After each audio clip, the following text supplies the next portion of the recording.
tous et à toutes, le prochain archosaure étant sur un oiseau, je suis cette thématique avec le Confucius ornis.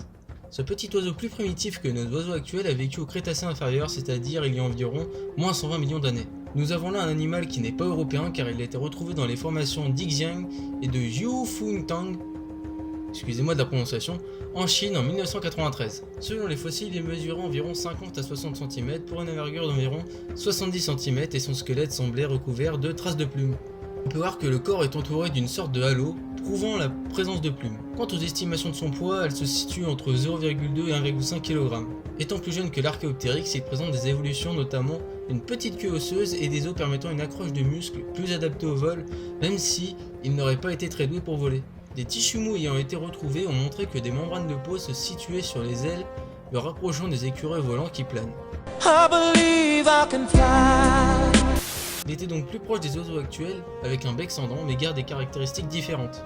Il possédait des griffes sur ses ailes lui permettant certainement de s'accrocher aux arbres. Ses plumes n'étaient pas adaptées au vol comme celles de nos oiseaux.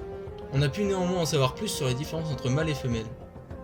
Comme les pans, les mâles possèdent de grandes plumes sur la queue, attention pas de sous-entendu, utiles certainement pour les parades amoureuses. Ces griffes auraient pu lui servir à chasser car, selon certaines études, Confucius ornis était omnivore et avait tendance à se nourrir de poissons, d'insectes ou de graines. Cela peut se confirmer car les fossiles étaient situés près des restes d'un lac. Après identification des fossiles, deux espèces ont été décrites. Donc la première c'est les Confucius ornis sanctus décrits en premier, et ensuite on a les Confucius ornis du, décrits peu de temps après. Petite anecdote importante tout de même dans le monde de la paléontologie, les pigments de ces plumes auraient montré des plumes comportant de nombreuses couleurs. Ça sera tout pour cet animal étonnant, preuve de l'évolution des oiseaux et faisant partie des animaux très bien conservés.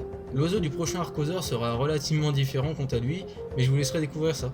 J'espère que ce format plus court et plus condensé vous plaira. N'hésitez pas à me donner votre avis et, comme d'habitude, à me donner d'autres idées de créatures. Et sur ce, je vous dis à plus dans un autre temps.